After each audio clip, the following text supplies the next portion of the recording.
So I'm excited about this story, and you should be too.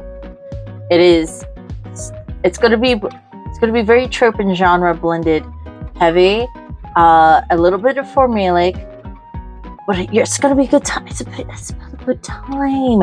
It is a paranormal billionaire romance comedy, a rom-com. And if you guys read Honeycombings, you know I'm pretty decent at saucy rom-coms. So I'm taking a lot of the things I love to write, and I'm mashing it up in a series that I don't have a title yet for. I'll probably figure it out by the time I get this book to the editor.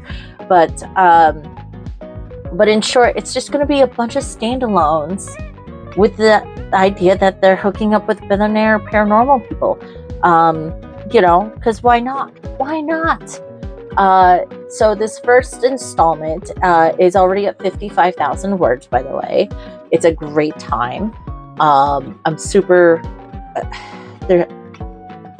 it's going to be glorious. The title is going to be I Accidentally Reanimated the Billionaire's Hellhound. So you can guess what happens. Technically a dog dies, then the dog is alive again. I know. It's a good time. I'm bringing a lot of tropes. So there's a lot of tropes that you're going to recognize, and then I'm going to twist them, change them, flip them, do whatever I can with them. Some of them I might let lie, so you'll have to read it to know. What I was explaining earlier is that I really like the focus or theme for a lot of these. These are going to be lust before love. Not necessarily love at first sight, but I totally, if that guy wanted to, I would have a great time with him. I like that feel. That is a feel that much of my Honeycombing stuff has, and I've noticed that you readers react very well to this theme that I've incorporated in other works. The other thing is I want very dominating personalities for my main characters, which means they're going to get on each other's nerves, they're going to step on each other's toes, and I think that makes for great rom-com material and opens up doors. Throw in some magic and supernatural pets and chaos in the world, and you're going to have a good time. So the blurb, I've roughed in a blurb, so I'm going to read you guys the blurb so you get a feel for what I'm currently writing. Is a reanimated hellhound undead, alive, or undead, or something completely different and takes on species changes?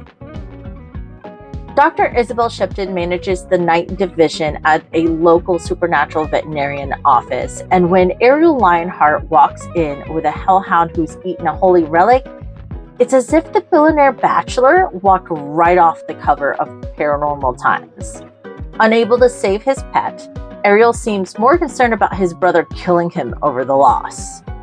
Things heat up in the vet office when the dead hellhound, Makula, escapes into the night. Isobel soon discovers she's a necromancer and now finds herself chasing the revived hellhound all the way back to Arael's townhouse. The two come to an understanding. The dog stays with Arael, but Isobel will be making daily house calls.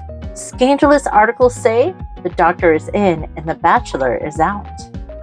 Isobel's powers grow more every day as she accidentally discovers the ability to use voyeurism through the hellhound just in time for Arael's shower.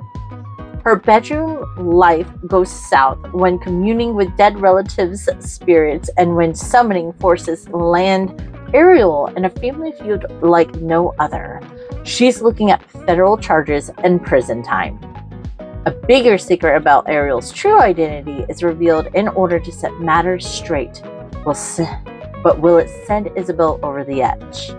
Join us for the first installment in an otherworldly version of modern life and these standalone paranormal romance comedies about billionaire bachelors from another world. May you find your own bachelor in the latest from Valerie Willis, the Paranormal Times Billionaire Bachelor series. Let me know what you think about that title. And of course, the trigger warning for these, for you guys, I think is important because there's a lot more than what I typically do, but it's done in sort of, hopefully, a humorous aspect side of these topics.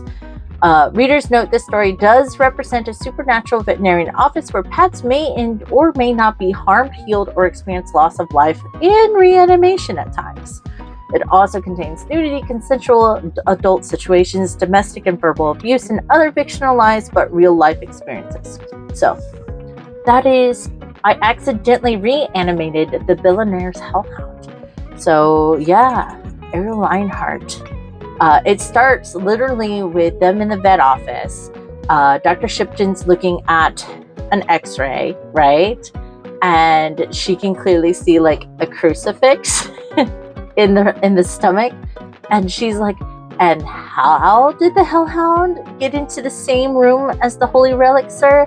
And he's like, oh, well, it was in the yard. And she's thinking, how rich is this dude to have a 1,000-year-old holy relic just sitting in the backyard? So that's the crazy thing, right? It's that kind of gives you sort of a little bit of the style of humor that I'm going to go with. It's so far it's been really fun to write. I know my writing partners get excited every time I start laughing or something about what I've written, and they're like, share it, I can't wait for this. So if they're starving for it, I hope you guys feel the same, and hopefully this doesn't frustrate my current readers of my other series. I promise, as soon as this one's done, I will be circling back to my scheduled thing, but I owe you guys a standalone of something. And I kind of want to start blending a lot of what I write into a series, but a series that is made up of standalones. So this is it, and I hope you guys are excited about it as I am.